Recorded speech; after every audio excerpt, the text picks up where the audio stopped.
কিছু মুভির গল্প আমাদের মন ছুঁয়ে যায়। আজকে এমনই একটি মুভি এক্সপ্লেনেশন করতে যাচ্ছি। গল্পটি হচ্ছে এমন একটি ছেলে যার আপনজন বলতে কেউই নেই।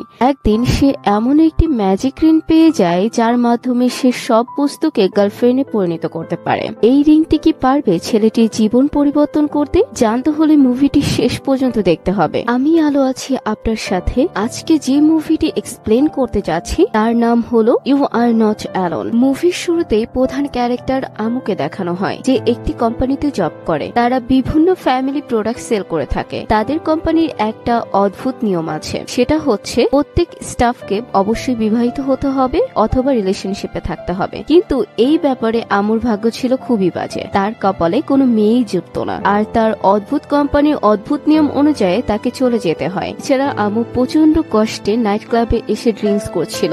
তখনই সেই ক্লাবে ডাকাতরা হামলা করে আর তারা সবাইকে আটক করে ফেলে আর বলে তোমাদের আপনজনকে ফোন করে তাদেরকে টাকা নিয়ে আসতে বলো, তাহলে তোমরা ছাড়া পাবে। সবাই ঠিক তাই করে। তাদের আপনজনরা এসে তাদের ছাড়িয়ে নিয়ে যায়, কিন্তু আমুর কোনো আপনজন না থাকায় সে ছাড়া পায় না। আমু বলে এই দুনিয়ায় আমার কেউ নেই যে আমাকে ছাড়িয়ে নিয়ে যাবে, আমি সম্পূর্ণ একা। এই বলে সে কান্নাকাটি শুরু করে দেয়। তার কথা শুনে ডাকাতরা ইমোশনাল হয়ে পড়ে। তারপর সেখানে পুলিশ চলে আসে। আমু মুক্তি পেয়ে যায়। দেখা যায় পরদিন ছিল আমুর 24তম জন্মদিন। সে নিজের জন্মদিনে নিজেই সেলিব্রেট করছিল। ঠিক তখনই তার বাসায় অ্যামি নামে একটি মেয়ে আসে। অ্যামি বলে আমি হচ্ছি একটি কোম্পানির এজেন্ট। সে বলে আমাদের কোম্পানির কাজ হচ্ছে তোমাদের মতো সিঙ্গেল ছেলেদের গার্লফ্রেন্ডের ব্যবস্থা করে দেওয়া। তোমার বাবা মা আমাদের কোম্পানিতে একটি পলিসি কিনে রেখেছিল, তাই এখন আমি তোমাকে সার্ভিস দিতে এসেছি। মেয়েটির এরকম অদ্ভুত কথাবার্তা শুনে আমুর মাথায় কিছুই ঢুকছিল না। অ্যামি তাকে একটি ম্যাজিক্যাল রিং দেয়, বলে আঙুলে পড়ে যখন কোনো কিছু তুমি ছুঁড়ে মারবে তখন সেই বস্তুটি তোমার গার্লফ্রেন্ডে পরিণত হবে। তুমি চাইলে তাকে আবার বস্তুতে পরিণত করে ফেলতে পারবে। আমু যখন শাওয়ার নিচ্ছিল তখন তার হাত থেকে সাবান পড়ে যায়, আর কিছুক্ষণের মধ্যেই সেই সাবানটি একটি মেয়েতে পরিণত হয়। এটা হচ্ছে সোপ গার্ল। যেহেতু মেয়েটি সাবান থেকে তৈরি হয়েছে, কোনো ময়লা দেখলেই সে ঝাঁপিয়ে পড়ে পরিষ্কার করার জন্য।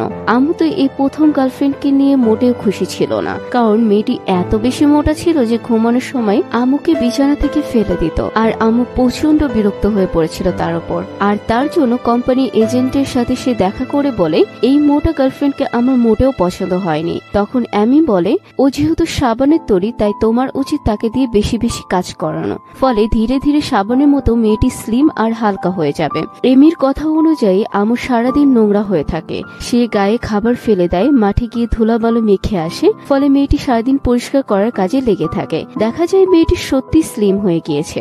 আমু নিজের চোখে বিশ্বাস করতে পারছিল না। সে প্রচন্ড খুশি হয়। এরপর থেকে আমু সাবান ব্যবহার করা বন্ধ করে দেয় এবং সমস্ত নোংরা কাজ থেকে বিরত থাকে, যাতে মেয়েটি আরো স্লিম না হয়ে যায়। তাই গোসল করার জন্য সে কিছু শাওয়ার জেল এবং বডি ওয়াশ কিনে নিয়ে আসে। সেটা দেখে মেয়েটি প্রচন্ড রেগে যায়, বলে তুমি আমাকে মোটেও ভালোবাসো না, তা না হলে আমাকে রেখে তুমি শাওয়ার জেল কেন ব্যবহার করবে? এই বলে মেয়েটি ঘর থেকে বেরিয়ে যায়। বাইরে প্রচন্ড বৃষ্টি হচ্ছিল। আমু তাকে সবকিছু বোঝানোর চেষ্টা করছিল যে মেয়েটি ছিল সাবানের তৈরি, তাই সে প্রচন্ড বৃষ্টির ফলে গলতে শুরু করে। আমু তার শার্টটি দিয়ে যখনই মেয়েটিকে প্রোটেক্ট করতে যাবে, কিন্তু ততক্ষণে মেয়েটি সম্পূর্ণ গলে যায়। পরদিন সকালে এমি তার সাথে দেখা করতে আসে।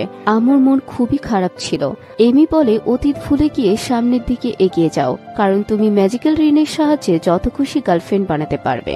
এটা শুনে আমু অনেক বেশি মোটিভেটেড হয়। সে তার অ্যাকোয়ারিয়ামে থাকা গোল্ডফিশকে একটি মেয়েতে পরিণত করে। এটা হচ্ছে ফিশ গার্ল। মেয়েটির একটি প্রবলেম রয়েছে, তা হলো সে কোনো কিছুই খুব বেশিক্ষণ মনে রাখতে পারে না। কয়েক সেকেন্ড পর আগে কি হয়েছিল সবকিছু ভুলে যায়। এমি বলেছিল জাদুর গার্লফ্রেন্ডের বুকে হাত রাখলেই তাদের সম্পর্কে বিস্তারিত জানা যায়। তাই আমু গোল্ডফিশের বুকে হাত রাখে। এতে সে রেগে গিয়ে তাকে চড় মারতে নেয়, কিন্তু চড় মারার আগে মেয়েটির সবকিছু ভুলে গিয়ে থেমে যায়। মেয়েটি খুব সুন্দরী হয়। আমু তাকে বেশ পছন্দ করে। তার স্মৃতিশক্তি দুর্বল হওয়ার কারণে আমু তাকে প্রত্যেকদিন একই জোকস শোনায়, আর মেয়েটি জোকসটি শুনে হাসিতে লুটিয়ে পড়ে, কারণ প্রত্যেকবারই তার কাছে সে সেই জোকসটি নতুন মনে হয়। সে যাতে আমুকে ভুলে না যায় তার জন্য তার হাতে নিজের ছবি এঁকে দেয়। মেয়েটি আরো একটি প্রবলেম রয়েছে, যা হলো তার খুবই ক্ষুধা লাগে, সারাদিন খেতে থাকে, ফলে আমুর ধীরে ধীরে তার উপর বিরক্তি চলে আসে। একদিন গোল্ডফিশ মেয়েটি তার হাত ধুয়ে ফেলে, ফলে আমুর সেই ছবিটি তার হাত থেকে মুছে যায়। কিছুক্ষণের মধ্যে সে আগের সমস্ত স্মৃতি ভুলে যায় এবং ঘর থেকে বেরিয়ে রাস্তায় গিয়ে খেতে শুরু করে। সে এত বেশি খাচ্ছিল যা দেখে সবাই অবাক হয়ে যায় এবং মেয়েটির ভিডিও করতে থাকে। তখনই আমু এসে তাকে বাড়ি নিয়ে যায়। বাড়ি ফিরে আমু তার আর মেয়েটির একসাথে করা কিছু ভিডিও ক্লিপ দেখায়। এতে মেয়েটির সবকিছু মনে পড়ে যায়। সে বুঝতে পারে আমু সত্যিই তার প্রেমে পড়ে গিয়েছে, কিন্তু গোল্ডফিশ গার্লকে দেখে সে খুবই চিন্তিত হয়ে পড়ে। সে ভাবে অতিরিক্ত খাওয়ার ফলে মেয়েটি হয়তো মারা যাবে, তাই সে মেয়েটিকে আবার মাছে পরিণত করে ফেলে। পরদিন এমি তার বাড়িতে আসে আর বলে, আসলে তুমি কি ধরনের গার্লফ্রেন্ড চাও? আমু বলে সে এমন একটি মেয়ে চায় যে খুব বেশি স্ট্রং হবে এবং যে তার সবসময় খেয়াল রাখবে। তখন আমু একটি ছুরি দিয়ে তরমুজ কাটছিল। তারা দুজনই রিয়েলাইজ করে এটি খুব ধারালো এবং শক্ত, তাই আমু এই ছুরিটিকে তার পরবর্তী গার্লফ্রেন্ডে পরিণত করে। এই হচ্ছে নাইফ গার্ল, যে খুব স্ট্রং এবং মার্শাল আর্টে এক্সপার্ট, অর্থাৎ মারপিট করায় পারদর্শী। নাইফ গার্ল এতটাই এক্সপার্ট ছিল যে ইশারার মাধ্যমে একটি মাছিকে মেরে ফেলে। এটা দেখে তারা দুজন হা হয়ে যায়। এরপর তারা দুজন বাইরে বের হয়। কিছু সন্ত্রাসী নাইফ গার্লকে উত্ত্যক্ত করেছিল। তখন আমু তাকে প্রোটেক্ট করতে চায়। তখন নাইফ গার্ল তাকে সরিয়ে দিয়ে সন্ত্রাসীদের বেধড়ক মার দেয়, তাদের জামা কাপড় ছিঁড়ে ফেলে। সন্ত্রাসীরা জীবন বাঁচিয়ে পালিয়ে যায়। এসব দেখে তারা দুজন আবার হা হয়ে যায়। আমু মনে মনে বলতে থাকে এরকম একটি মেয়ে তো সে চেয়েছিল। এরপর নাইফ গার্লকে নিয়ে আমু বিভিন্ন জায়গায় ঘুরতে যায়, তাকে জানার চেষ্টা করে। সে জানতে পারে আমুকে সেই মেয়েটি পছন্দ করে না, সে পছন্দ করে অন্য কাউকে। তাই আমু সেই লোকটির কাছে মেয়েটিকে নিয়ে যায়। আমু খুব ভালো মতোই বুঝতে পারে তার ছুরিটি ছিল সেকেন্ড হ্যান্ড, অর্থাৎ সে যে ছুরিটিকে মেয়েতে পরিণত করেছে সেই ছুরির মালিক হচ্ছে উনি। এই লোকটি ছুরিটিকে বহুদিন ব্যবহার করে হারিয়ে ফেলেছিল। তার পুরনো মালিককে দেখে নাইফ গার্ল খুবই ইমোশনাল হয়ে পড়ে, কারণ সেই লোকটি তাকে ভুলে অন্য ছুরি ব্যবহার করছে। কিন্তু তারপরেও সেই লোকটির প্রতি নাইফ গার্লের বিন্দুমাত্র ফিলিংস কমেনি। এসব বুঝতে পেরে আমু তাকে আবার ছুরিতে পরিণত করে এবং তাকে তার মালিকের কাছে ফিরিয়ে দেয়। এরপর দেখা যায় পরপর 3টি গার্লফ্রেন্ড হারিয়ে আমু খুবই ভেঙে পড়ে। এমি তাকে বোঝানোর চেষ্টা করে, কিন্তু সে তার কথা না শুনে বাড়ি ফিরে আসে। এরপর থেকে বিভিন্ন বস্তুকে গার্লফ্রেন্ডে পরিণত করে, কিন্তু কেউই তার মনের মতো হচ্ছিল না। একদিন আমুর মাথায় আইডিয়া আসে যে সব থেকে সে পছন্দ করে তার মোবাইল ফোনকে, তাই তার উচিত তার ফোনকে গার্লফ্রেন্ডে পরিণত করা। সে হয়তো আমুর মনের মতো হতে পারে। এসব ভেবে তার ফোনকে সে গার্লফ্রেন্ডে পরিণত করে।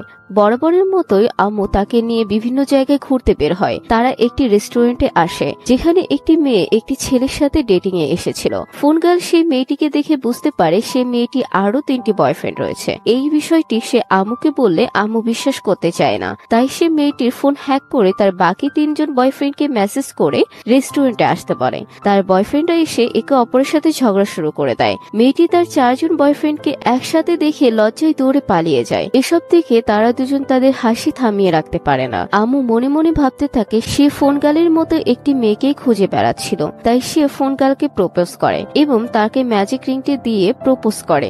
এটাই ছিল তার সবচেয়ে বড় ভুল, অর্থাৎ ফোন গার্ল আসলে তাকে ঘৃণা করত, কারণ আমু ফোনকে কখনোই যত্ন সহকারে ব্যবহার করেননি। ফোন গার্ল এখন আমুর উপর প্রতিশোধ নিতে চায়, তাই সে ম্যাজিক রিংয়ের মাধ্যমে তার একটি নিজস্ব টিম তৈরি করে। ওইদিকে এমির সাথে অনেকদিন যাবৎ আমুর দেখা হয়নি, তার জন্য তার খুব টেনশন হচ্ছিল, তাই তাকে সে একটি মেসেজ পাঠায়। কিন্তু আমুর পরিবর্তে ফোন গার্ল একটি রিপ্লাই করে পাঠায়। ফোন গার্ল আমুর আর তার একটি ছবি তৈরি করে এমির কাছে পাঠায়, কিন্তু এমি সে স্ন্যাপচ্যাটে বিড়ালের ফিল্টারের ছবিগুলো দেখে সন্দেহ করে। সে জানতো আমু স্ন্যাপচ্যাট মোটেই পছন্দ করত না। এরপর একদিন ফোন গার্ল আমুর উপর প্রতিশোধ নেওয়ার জন্য তাকে একটি পুরনো ফ্যাক্টরিতে নিয়ে আসে। এমি তাদেরকে ফলো করে সেখানে চলে আসে। সে ফ্যাক্টরিতে আমুর সাথে লুকিয়ে দেখা করে, আর এমি তখন বুঝতে পারে সে আমুকে ভালোবাসতে শুরু করেছে। সে তখনই আমুর কাছে তার ভালোবাসা কনফেস করতেই যাবে, তখন সেখানে ফোন গার্ল চলে আসে। ফোন গার্ল আমুর ম্যাজিক রিনের সাহায্যে একটি ফাইটার মেয়ে তৈরি করে এবং তাদেরকে মারতে পাঠায়। দেখা যায় এমির কাছেও একটি জাদুর রিন ছিল। সে তার রিনের মাধ্যমে একটি বডি বিল্ডার ফাইটার তৈরি করে। সে ফোন গার্লের মেয়ে ফাইটারকে খুব সহজেই হারিয়ে দেয়। ফোন গার্ল লক্ষ্য করে তার ব্যাটারি শেষ হয়ে গিয়েছে। বিষয়টা আমু বুঝতে পারে, সে দূরে গিয়ে চার্জারটা খুলে নেয় এবং ফোন গালে চার্জ শেষ হয়ে যায় সে আবার ফোনে রূপান্তরিত হয়ে যায়। এমি তার মনের কথাগুলো আম্মুকে কনফেস করে এবং শেষ পর্যন্ত আম্মু বুঝতে পারে এমির মতো একটি মেয়েকেই তার প্রয়োজন, যে খারাপ সময়টা তাকে সাপোর্ট করবে আর ভালো সময়টা দুজন মিলে উপভোগ করতে পারবে। এমন একটি সুন্দর এন্ডিং এর মাধ্যমে এই ফ্যান্টাসি মুভিটি শেষ হয়ে যায়। আশা করছি সবার মুভিটি অনেক বেশি ভালো লেগেছে। ভালো লাগলে অবশ্যই চ্যানেলটিকে সাবস্ক্রাইব করতে ভুলবেন না।